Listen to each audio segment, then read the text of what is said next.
할렐루야.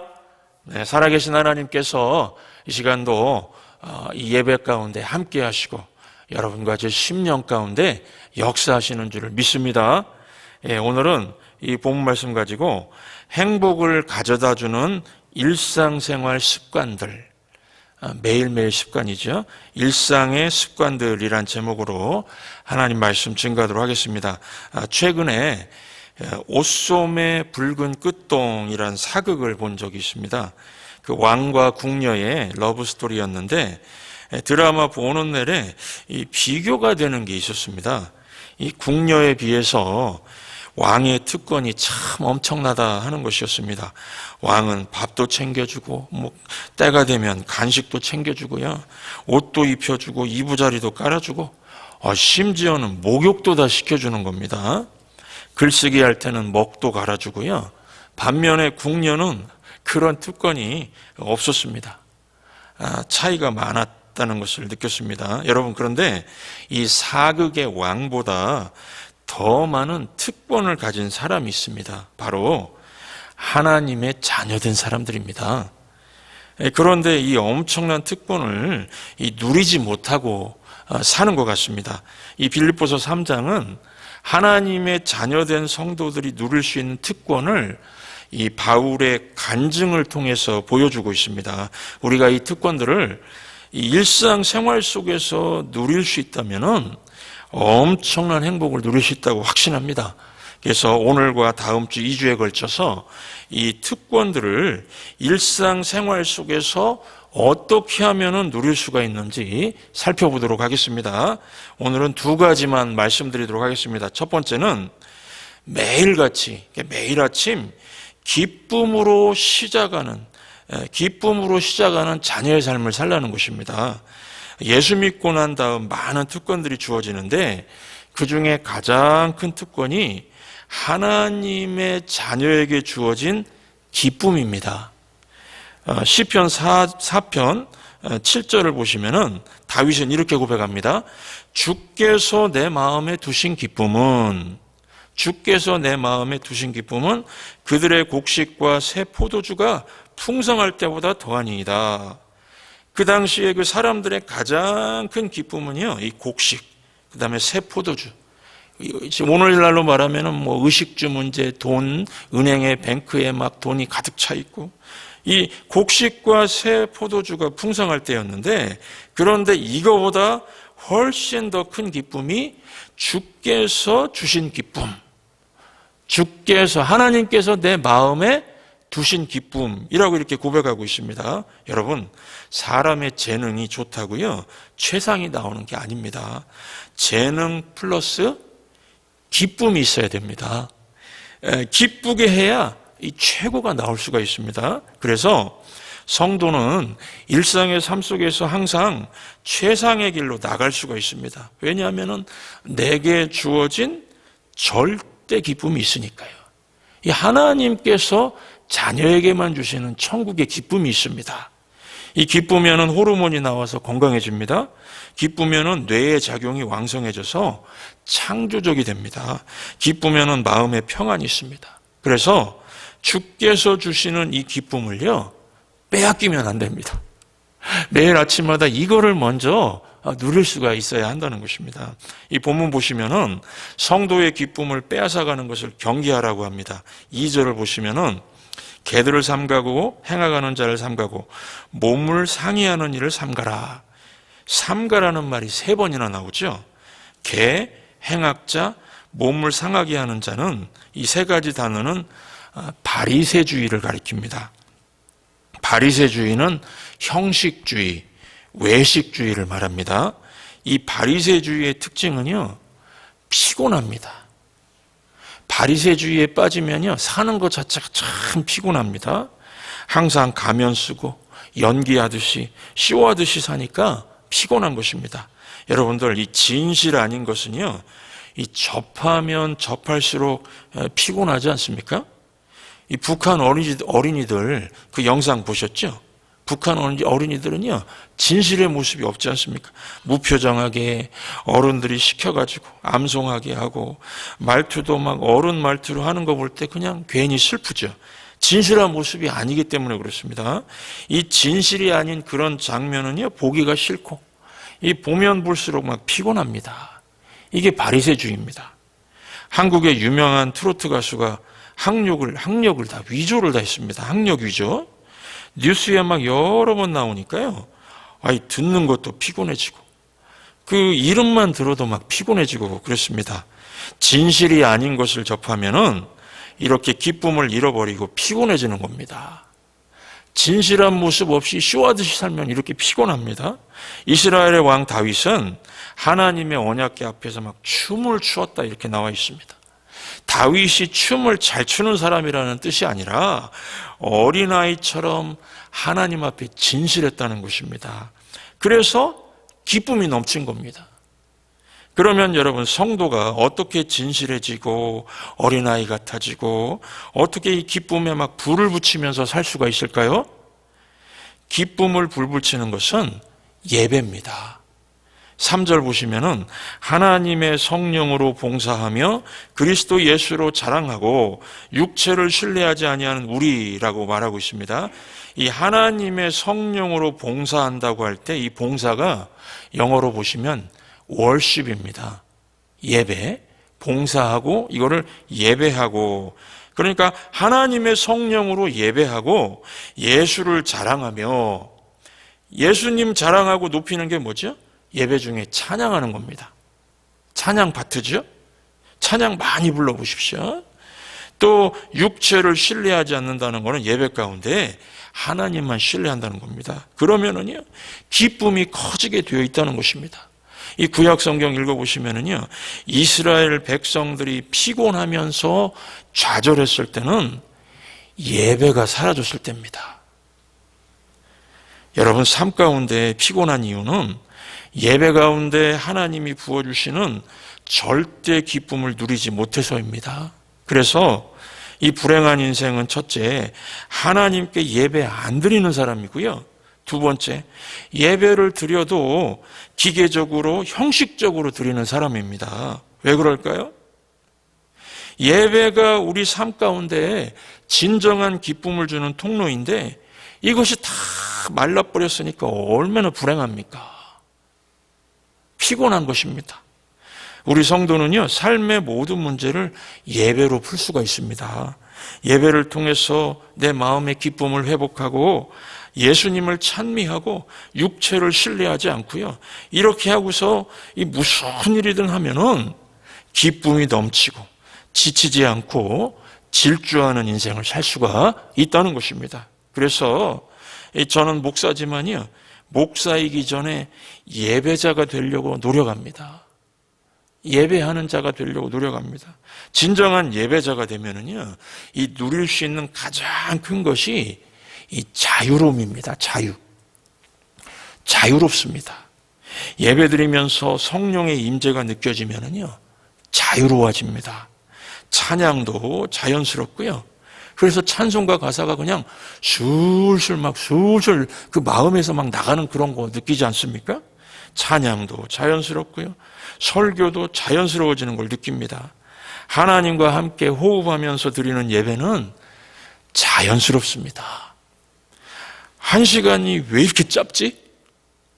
이렇게 느껴집니다. 행복감이 있습니다. 그런데 예배에 하나님의 영광이 임하는 것을 체험하지 못하는 사람은요, 예배가 부자연스럽습니다. 예배가 딱딱하고 형식적입니다. 나이 드신 분들은 아마 미팅, 소개팅 이런 거 안 해보셨을 겁니다. 이 예배를 누리지 못한다는 것이 꼭 이 미팅을 나갔는데 상대방을 봐도 아무 느낌이 없는 그 딱딱한 분위기 같은 겁니다. 호감도 없고 그 필이 없으면 앉아서 호구조사하고 있습니다. 제가 이 신학생 때 태어나서 처음으로 해본 게 이제 그 블라인드 데이트라는 게 있습니다. 블라인드 데이트. 제 의사도 물어보지 않고 친구 전도사가 약속을 딱 잡아놓고 저를 그 자리로 불러서 갔더니 한 여자가 앉아있는 그런 상황입니다. 그 상황이 얼마나 어색했는지요. 아무런 필이 없으니까 앉아서 호구조사했습니다. 가족관계가 어떻게 되십니까? 이러면서요. 이 미팅, 소개팅도요, 처음 만났지만은 이 마음에서 막 뜨거움이 올라오면은 자연스러워집니다. 처음 만났는데 우리가 오래 지낸 사이처럼 느껴지시네요. 이러면서 막 대화가 이어지지 않습니까? 이 성도 여러분, 하나님의 영으로 예배드리면서 하나님과 호흡하고 이 찬양으로 충만하게 채워보십시오. 기쁨의 파도가 막 몰려오기 시작할 겁니다. 그래서 이 성도들 서로 얼굴만 봐도 막 기쁨이 넘칩니다. 예배 끝나도 헤어지기가 싫어서요. 우리 어디 가서 이 점심이라도 먹으면서 좀 더 얘기를 나눌 수 있을까요? 막 이러신다는 겁니다. 이 예배가 주님 주시는 기쁨의 통로입니다. 이 예배는요, 그래서 이 공예배, 개인 예배가 있습니다. 이 공예배는 이렇게 주일 예배를 말하는 것이고, 개인 예배는 아침에 일어나서 개인적으로 경건의 시간을 갖는 것입니다. 여러분, 하루를 힘들게 피곤하지 않게 살고 싶지 않으십니까? 가장 좋은 것은 새벽에 일어나서 공예배인 새벽 예배 나오는 것입니다. 만약에 그럴 수 없는 환경이면요, 아침에 일어나서 개인 예배 하는 겁니다. 개인 예배. 개인 예배를 통해서 10분, 15분 하나님과 호흡하고 기도하고 찬미하고 이 기쁨을 불붙여서 출발하시기 바랍니다. 인생은 기쁜 일이 생겨야 기쁜 것이 아닙니다. 하나님을 예배하면서 이 기쁨이 몰려오면은요, 기쁜 일이 자꾸자꾸, 감사가 자꾸자꾸 생기는 것입니다. 이 거울 보고 막 웃는 연습한다고 기쁨을 채울 수 있는 게 아닙니다. 그냥 적극적인 사고방식류의 책은 자꾸 웃어보라고 그러죠. 자꾸 웃어보라고요. 그냥 자꾸 웃어보라고 하는데 이게 안 되는 것입니다. 기쁨은요, 차오르는 것입니다. 차오르는 것입니다. 하나님의 자녀가 하나님의 영으로 예배하고 찬미하고 기도할 때에 이 기쁨에 불이 붙는 것입니다. 이것만큼 큰 특권이 없습니다. 여러분, 우리는 왜 기쁨의 감정이 매일같이 필요할까요? 매일 이 기쁨의 감정이 있어야 모든 난관과 어려움을 이겨낼 수 있기 때문에 그렇습니다. 인생을 살아보니까 결코 쉽지 않지요. 쉽게 인생 살아보신 분 한 분도 안 계실 겁니다. 외로움도 크고 상처받기도 하고 분노심이 생길 때도 있고요. 힘들어서 견디다 못해 쓰러질 것 같고요. 때로는 막 눈물 나는 상황도 있고요. 그래서 우리는요, 아침마다 일하러 가고 공부하러 가고 돈 벌러 나가는 거 이것 먼저 막 챙기는 게 아니고요. 기쁨의 감정을 채우는 것이 중요합니다. 기쁨의 감정이 차올라서 뜨거워지면은 거기서 힘이 생기는 것입니다. 기억하시기 바랍니다. 기쁨은 성도의 가장 큰 특권입니다. 매일 하나님의 영으로 예배하고 예수 그리스도를 찬미하시고 기쁨의 감정이 뜨겁게 막 차올라서 그 힘으로, 그 생기 넘치는 힘으로 매일매일 사시기를 주의 이름으로 축원합니다. 두 번째로 한 가지 더 말씀드립니다. 가장 중요한 것이 무엇인가를 계산하며 하루를 시작하라 하는 것입니다. 영어로는 remember what matters the most 이렇게 말하거든요. 가장 중요한 것이 뭔가를 기억하라. 여러분, 천국 백성이라면은 매일 물어야 할 것이 있습니다. 오늘 이것이 100년 후에 얼마나 문제가 될까? 5년 후에 이것이 얼마나 중요할까? 지금 내가 걱정하는 것이 내일 얼마나 중요할까? 많은 부분이 오늘 중요하다고 생각했던 많은 것들이요, 내일은 별로 중요하지 않을 것이고 영원히 중요하지 않을 것입니다. 우리는 시각을 바꿔야 됩니다. 현재가 아니라 영원한 것에 초점을 맞춰야 한다는 것입니다. 육체를 자랑하고 신뢰하는 것이 영원의 관점에서 보면은 부질없는 것들이 참 많습니다. 어떤 돈 많은 부자가 죽기 직전에야 깨달았다고 합니다. 이런 내용들은요, 깊이 있게 생각을 해볼 필요가 있습니다. 돈 많은 부자가 죽기 직전에 깨달은 게 뭐냐면은 그 쌓아둔 돈이 많았는데, 써보지도 못한 그 쌓아둔 돈이 굉장히 많았는데요. 그걸 생각하다 보니까, 이 쌓아둔 돈이 어릴 때 그 딱지치기 아시죠? 딱지치기. 딱지치기 하던 딱지 같았구나. 딱지 같구나. 그랬다는 것입니다. 어릴 때 딱지치기 해보셨죠? 이 딱지치기는 종이로 접은 딱지를 땅바닥에 패대기 쳐가지고 땅바닥에 놓고 다른 딱지로 쳐서 이 뒤집어지면은 그 따먹는 놀이였습니다. 저도 해봤습니다. 여러분들도 아마 그런 놀이 해보셨죠? 그래서 이 부자가 말하기를 그거 따먹겠다고 열심히 해서 따가지고 상자 속에 쌓아두고 막 보물처럼 여겼는데 나중에 한 10년쯤 지나서 대학생 때 보니까 이거 다 쓰레기더랍니다. 쓰레기. 그 다음에는 딱지가 아니라 돈을 모으기 시작했답니다. 돈이 보물이 되었습니다. 그래서 막 안 먹고 안 쓰고 모았는데 이게 죽을 때가 되니까 돈이 꼭 딱지 같다는 겁니다. 딱지. 병들어서 죽게 되었을 때 돈이 쓰레기밖에 안 된다는 걸 깨달았다는 것이죠. 여러분, 인생이 그렇습니다. 영원히 중요한 것도 아닌데 내가 왜 스트레스 받고 지금 이렇게 걱정하고 있었지? 왜 아둥바둥 살았지? 그 부자는요, 때늦은 후회라는 말 있죠. 때늦은 후회. 때늦은 후회를 했다는 것입니다. 오늘 본문 보시면은 사도 바울이 육체적으로 자랑했던 것들을 쭉 나열하고 있습니다. 4절부터 6절까지인데요. 그러나 나도 육체를 신뢰만 하며 만일 누구든지 다른 이가 육체를 신뢰할 것이 있는 줄로 생각하면 나는 더욱 그러하니 나는 8일 만에 할례를 받고 이스라엘 족속이요 베냐민 지파요 히브리인 중에 히브리인이요 율법으로는 바리새인이요 열심으로는 교회를 박해하고 율법의 의로는 흠이 없는 자라. 바울이 이렇게 쭉 나열하는 이유가 무엇일까요? 이것은 잘난 척 하는 것이 아니고요. 사람들이 나는 어떤 출신이고 나는 무엇을 했고 이런 외적인 껍데기를 너무 자랑하니까 나도 그건 이상 자랑할 게 있었는데 사실은 그것은 헛된 것이었다. 여러분들도 때늦은 후회하지 말라. 미리 알려주려고 하는 것입니다. 바울이 자랑하는 것이 무엇이었습니까? 종교적인 면에서 나는 8일 만에 할례 받았다. 이거는 모태적인 신앙이라는 거죠. 그리고 인종적으로는 이스라엘 족속이라고 말합니다. 개종에서 유대인이 된 게 아니라 출신부터 유대인이었다는 겁니다. 거기다가 베냐민 지파라고 그러죠. 이스라엘 12지파 가운데 베냐민 지파는 양반 지파, 명문 지파입니다. 이스라엘 초대왕 사울이 베냐민 지파였습니다.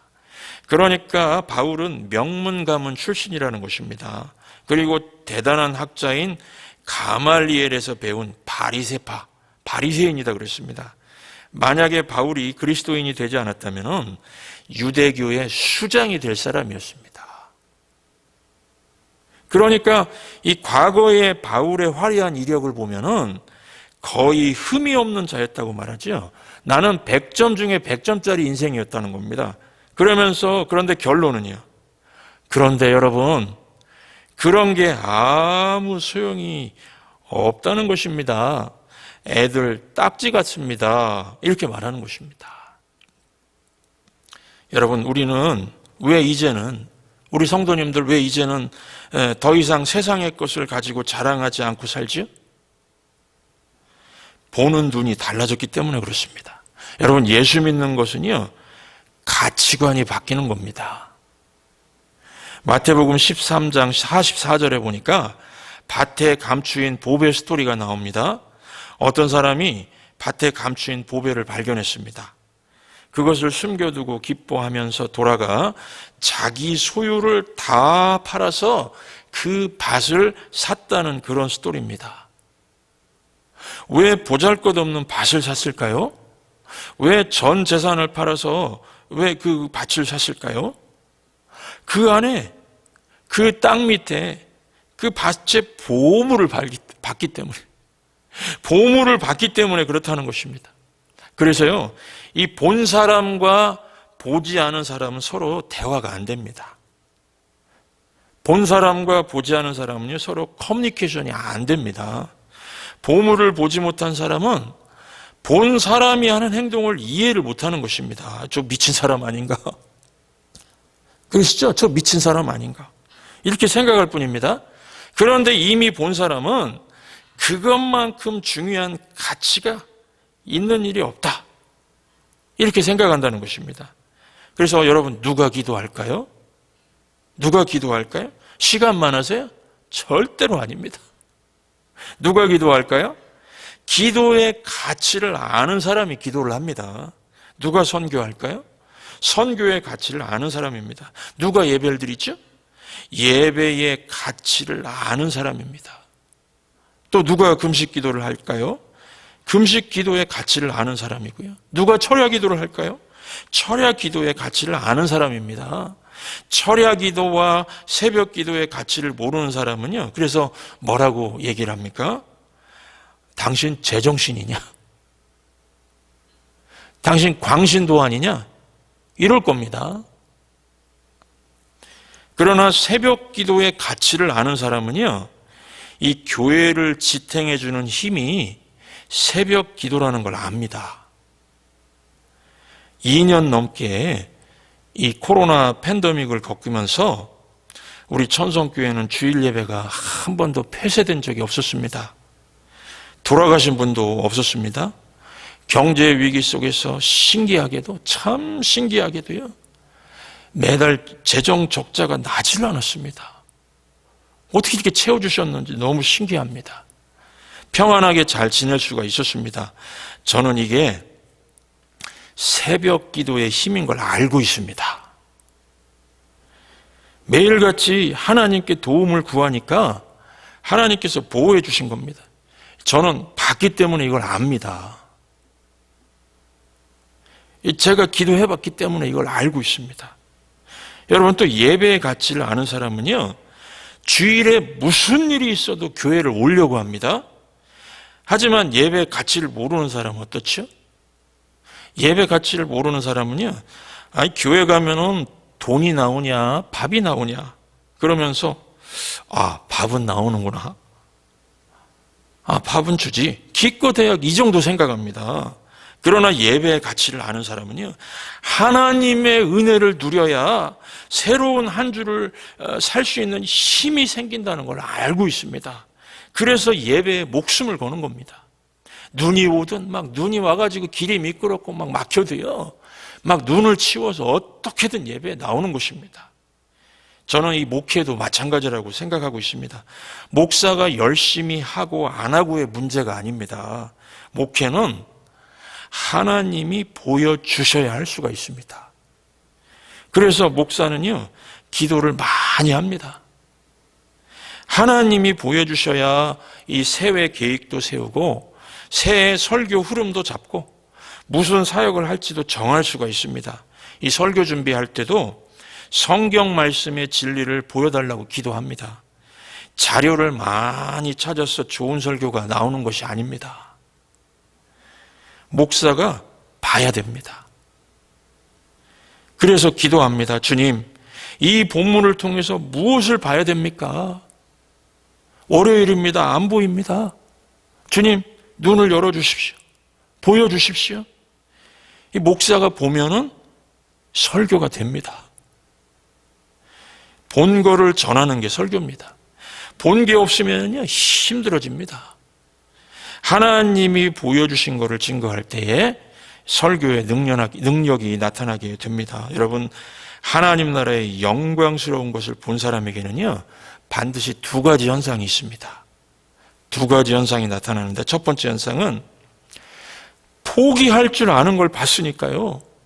이 포기할 줄 아는 걸 봤으니까요, 옛날에 그렇게 귀하게 보였던 것이 하나도 안 귀하게 느껴집니다. 그리고 이 두 번째 현상은 옛날에는 가치가 없던 것이었는데 옛날에는 가치가 없다고 느꼈는데 이제는 너무너무 귀하게 느껴진다는 것입니다. 오늘 본문 보시면은 사도 바울이 뭐라고 말하고 있습니까? 8절 보시면은 내가 그를 위하여 모든 것을 잃어버리고 배설물로 여김은 그리스도를 얻고, 이 배설물은 원어로 스킨발라입니다. 스킨발라. 스킨을 바른다 이렇게 생각하면 쉽게 연상할 수가 있는데요. 스킨발라. 이 스킨발라가 무슨 뜻일까요? 똥입니다. 똥. 성경에 똥이라고 번역하는 게 경건하지 않으니까 한자로 배설물, 배설물 이렇게 했습니다. 의미는 똑같습니다. 쓸모없다는 것입니다. 미련이 이제는 없다는 것입니다. 더 이상 이제 미련 두지 않는다는 것입니다. 화장실에 갔다가 아쉬움에 나오는 분이 있으신가요? 아이고 아까운 거, 그 내 몸의 일부였는데, 이러는 분 안 계시죠? 쳐다도 안 보고 그냥 플러시하고 나옵니다. 아이고 시원하다 그러면서요. 이전에 좋던 것 이제는 값없다. 이전에 좋던 것 이제는 값없다. 이러면서 막 찬송이 나옵니다. 이전에 세상 일, 육체의 일만 생각할 때는 안 보이던 그 영원한 하늘나라가 이제는 보이기 때문에 그렇습니다. 이 두 가지 현상을 겪으면서 성도는 매일같이 What matters the most?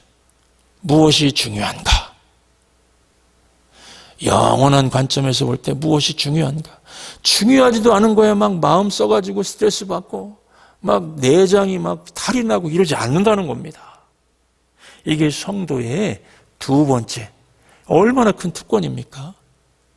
가치가 바뀌었습니다. 이전까지 보이지 않던 게 보이기 시작합니다. 영원한 하늘나라가 보인다는 것입니다. 성도는요, 이 두 가지 현상을 겪으면서 영원을 바라보면서 사는 존재라는 것입니다. 그러므로 한 주 동안 사시면서 버릴 것은 버리시기 바랍니다. 쓸데없는 것에 마음 뺏기지 마시고 영원한 천국의 목표를 두고 계속해서 전진하시기를 주의 이름으로 축원합니다. 말씀 기억하시면서 찬송가 483장 구름 같은 이 세상, 이 찬송 함께 부르도록 하겠습니다.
나의 부정한 것을 씻어 밝히소서. 있는 보다 더히게 죄를 씻었으니 구원받은 내 이름 기록하옵소서. 주가 나의 이름 보좌 앞에 놓인 어린 영생 명책에 기록하옵소서.